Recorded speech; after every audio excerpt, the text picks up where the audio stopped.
Bonjour à tous, c'est bientôt l'été, alors je vous propose de vous détendre et de partir sur un épisode beaucoup plus léger que les précédents. L'histoire de la pharmacie est riche, très riche, et en faire un épisode exhaustif paraîtrait complètement démentiel. Pourtant j'ai très envie de vous en parler. Je vous propose donc 8 anecdotes sur l'histoire de la pharmacie. Il n'y a pas d'ordre particulier, la sélection est complètement arbitraire. Je vous invite juste à vous détendre et à vous laisser porter par l'épisode. Bonne découverte.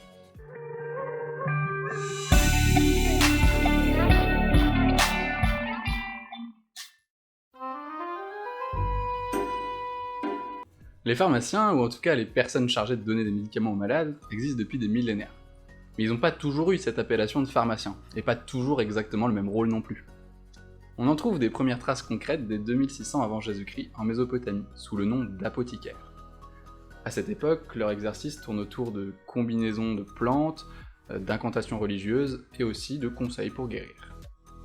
Le terme apothicaire a traversé les époques, puisqu'on l'utilisait encore officiellement jusqu'au 19e à peu près.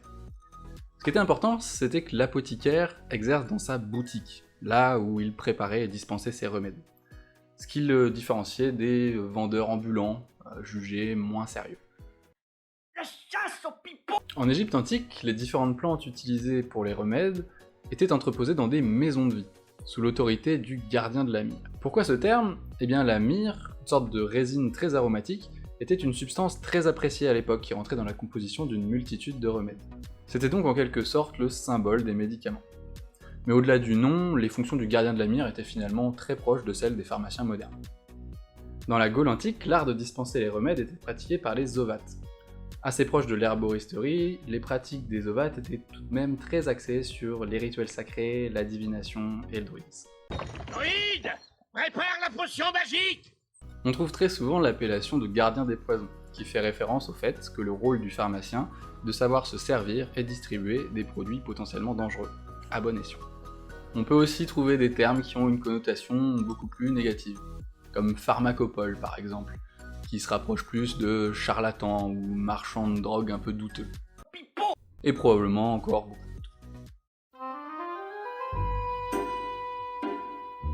Si le métier de pharmacien existe depuis si longtemps, il est logique que l'utilisation de médicaments soit tout aussi ancien, voire beaucoup plus ancien. Mais il est intéressant de constater que certains médicaments encore utilisés aujourd'hui ont une origine extrêmement lointaine. On a déjà évoqué dans l'épisode précédent l'histoire de l'aspirine, l'acide acétylsalicylique, plus connu sous le nom d'aspirine. Eh bien on a des traces de l'utilisation d'écorce de saule contre la fièvre dès 2100 avant Jésus-Christ, il y a donc plus de 4000 ans. On sait aussi qu'on utilisait déjà la colchicine contre les crises de goutte en Égypte antique, et ce dès 1500 avant Jésus-Christ. Et aujourd'hui, le traitement de référence de la crise de goutte, c'est la colchicine, une molécule naturellement présente dans la colchique. À la même époque, on utilisait aussi le chanvre indien contre divers maux et douleurs. Et oui, apparemment, le cannabis thérapeutique était déjà légalisé. Cannabis!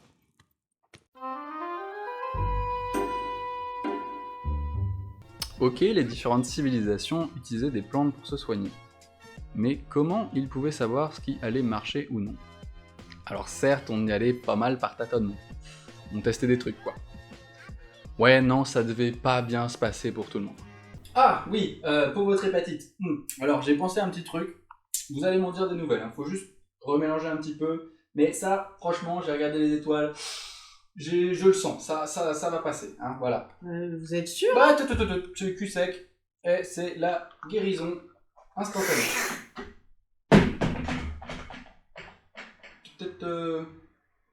Peut-être un peu chargé celui-là. Donc il y avait ça, mais pas seulement. Il arrivait qu'on se fie à différentes théories pour prédire l'intérêt thérapeutique d'une plante. Et la plus populaire d'entre elles est la théorie des signatures. C'est une théorie très ancienne qui remonte à l'Antiquité, mais dont l'usage a été populaire jusqu'au XVIIIe siècle, notamment repopularisé au XVIe par Paracelse. Eh oui, encore lui. L'idée de cette théorie, c'est que la forme, la couleur naturelle d'une plante va donner des indices sur la maladie ou l'organe qu'elle va pouvoir soigner. Quelques exemples. Le safran, bien jaune, devrait pouvoir soigner les jaunisses. L'hibiscus, couleur rouge sang, devrait avoir un impact sur la circulation sanguine. Le haricot a clairement une forme de rein, et il devrait pouvoir avoir un intérêt dans les maladies rénales. Encore d'autres ? Regardez bien quand on ouvre une noix. ça a clairement l'aspect d'un cerveau. Et bah ça devrait pouvoir agir positivement sur le cerveau. Ou alors, quand vous coupez une carotte, vous pouvez voir que la coupe ressemble à un iris d'œil. Ça devrait être bon pour la vue du coup. Une dernière, les fleurs de Sagittaire ont une forme de flèche. Et ben on les utilisait pour soigner les plaies causées par les flèches. Et il y en a encore plein comme ça. Franchement, amusez-vous, allez voir sur Google, tapez théorie des signatures, vous allez voir, c'est incroyable. Alors je vous vois ricaner au fond, vous vous dites c'est n'importe quoi. Alors certes, tout ne fonctionnait pas, mais il y a pas mal de ces associations qui se sont révélées correctes. Comme par exemple avec les carottes, elles sont en effet riches en bêta-carotène, ce qui est très bon pour la vue. Ou les noix, très riches en acides gras, très bénéfiques pour le cerveau. Et il y en a plein d'autres comme ça. Alors, est-ce que la théorie des signatures fonctionne ou est-ce de simples coïncidences ? Coïncidence, 11 septembre, quenelle, je ne sais pas. Je vous laisse vous faire votre propre avis, mais perso, je trouve ça vraiment cool. Allez, pour celle-là, je vous propose un petit quiz parmi ces propositions, là où lesquelles ont été utilisées comme remède dans l'histoire. Réponse A, la cendre de hibou contre les névralgies. Réponse B, les dépouilles de hérisson contre les spasmes. Réponse C, de la corne de cerf fondue pour consolider les articulations. Réponse D, de la cervelle de chien pour les os fracturés. Je vous laisse réfléchir.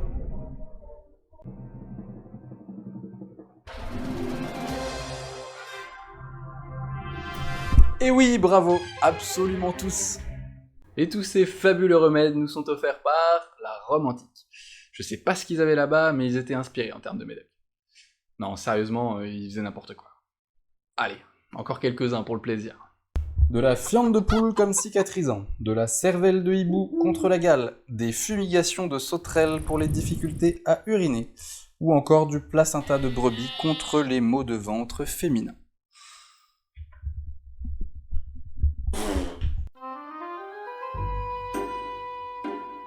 Connaissez-vous la pénicilline ? C'est un antibiotique, enfin plutôt une famille d'antibiotiques, l'une des plus connues dans l'histoire des médicaments. Laissez-moi vous parler de sa découverte. Dans les années 1920, le chercheur Alexander Fleming travaille sur des staphylocoques, des bactéries, qu'il étudie pour des recherches sur un potentiel vaccin. Un jour, il part en vacances, et à son retour, il a la mauvaise surprise de découvrir ces colonies contaminées par un champignon du nom de Penicillium notatum. Alors il est d'abord énervé, prêt à jeter toutes ces colonies inutilisables. Mais avant ça, il se rend compte quand même qu'autour des moisissures, les bactéries, les staphylocoques n'ont pas du tout poussé. Mais vraiment pas du tout. Un peu étrange. Il émet alors l'hypothèse qu'une toxine est sécrétée par les champignons et va s'attaquer aux bactéries. Cette théorie va s'avérer vraie, et après plusieurs années de recherche, on reconnaît effectivement que la pénicilline est une toxine naturellement sécrétée par ces champignons. Alexander Fleming a donc fait cette découverte majeure complètement par hasard. C'est exactement ça qu'on appelle la sérendipité. Faire une découverte scientifique par pur hasard. Il y en a dans plein de domaines scientifiques, mais on en trouve pas mal dans le domaine de la pharmacie. Il y a pas mal de cas dans les médicaments psychiatriques, comme par exemple avec l'iproniazide, un des premiers médicaments antidépresseurs. À la base, il était utilisé contre la tuberculose. Mais les chercheurs se sont rendus compte que ça améliorait bien l'humeur des patients. Autre exemple avec le sildenafil, le célèbre Viagra. Très utilisé contre les dysfonctionnements érectiles masculins, à la base, il n'a pas été conçu pour ça. Il a été développé pour des problèmes d'hypertension à la base. Mais au cours des essais cliniques, les chercheurs ont été très déçus par l'effet anti-hypertenseur, mais par contre, ils ont eu une sacrée surprise en découvrant un effet indésirable qui est arrivé à beaucoup de patients. Je vous fais pas un dessin.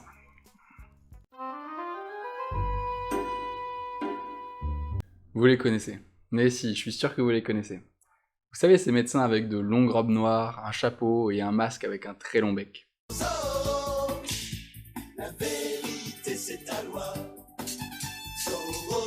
Non, on parle pas de lui, je vous parle des médecins de la peste. Ils étaient employés par les villages pour tenter de soigner les malades, enterrer les morts et aussi comptabiliser les victimes. De la peste donc, et notamment de la grande peste noire au XIVe siècle. Mais alors, pourquoi ce drôle d'accoutrement ?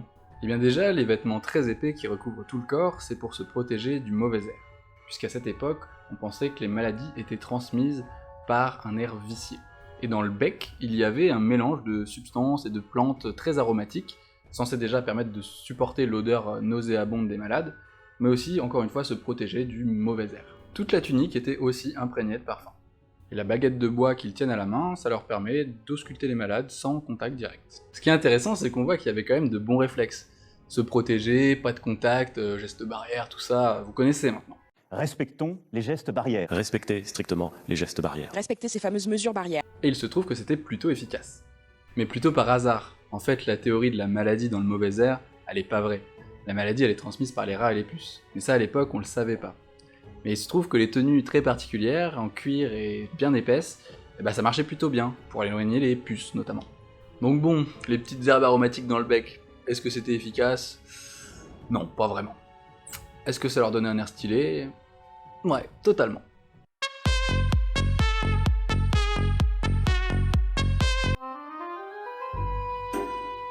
Angelo Mariani est un jeune homme corse né en 1838, dont le père est apothicaire dans son village natal. Il travaille rapidement aux côtés de son père, mais s'intéresse de près à la fabrication d'une boisson tonique. Il découvre alors la coca, une plante qui lui semble très intéressante pour son projet. Il devient quelques années plus tard pharmacien, et arrive en parallèle à mettre au point sa boisson à base de vin et de coca, le fameux vin Mariani. Il croit à 100% en sa boisson, et étant très bon commerçant et publicitaire, il parvient à faire grandir la popularité de sa boisson en vantant les mérites dans sa pharmacie, mais aussi auprès de grandes personnalités de l'époque, comme Jules Verne ou Émile Zola par exemple.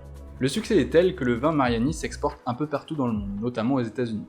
Des copies voient le jour, notamment le French Wine Cola, conçu par un autre pharmacien américain, John Pemberton, qui a l'idée d'ajouter des graines de cola à sa boisson de base. La prohibition sur l'alcool aux États-Unis en 1886 oblige John Pemberton à revoir sa recette et remplacer le vin par de l'eau gazeuse et divers arômes.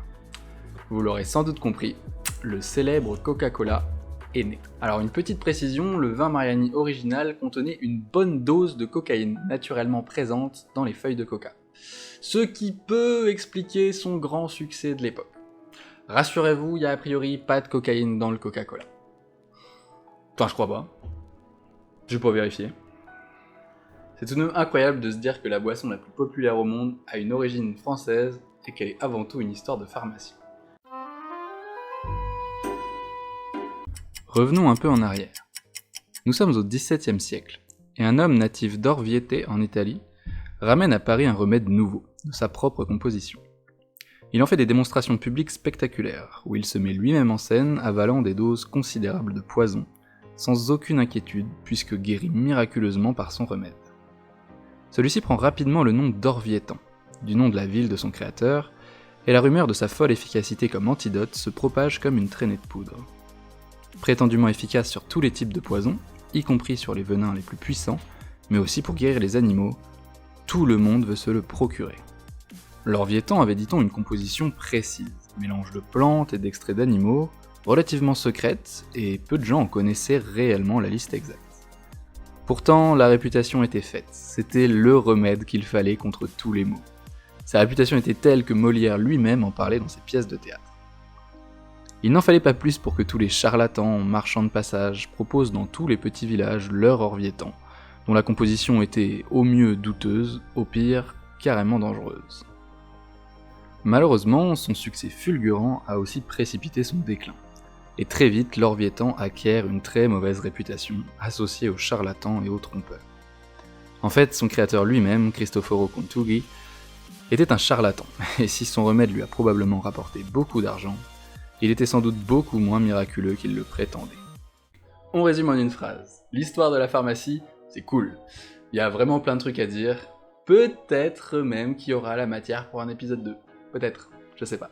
Et c'est déjà la fin de ce 4e épisode d'Ifino, j'espère qu'il vous a plu. Comme vous l'avez vu, on est parti sur quelque chose d'un peu plus léger, un peu plus original. N'hésitez pas à nous dire si ça vous a plu en commentaire, ou même nous proposer des suggestions d'autres sujets, on y prêtera attention. En attendant, lâchez le petit like, partagez autour de vous, ça nous aidera beaucoup, ça nous fera plaisir. Portez-vous bien et à bientôt, bisous. Et vous avez kiffé la vidéo? Faites-le nous savoir. N'ayez pas peur. Commentez, likez.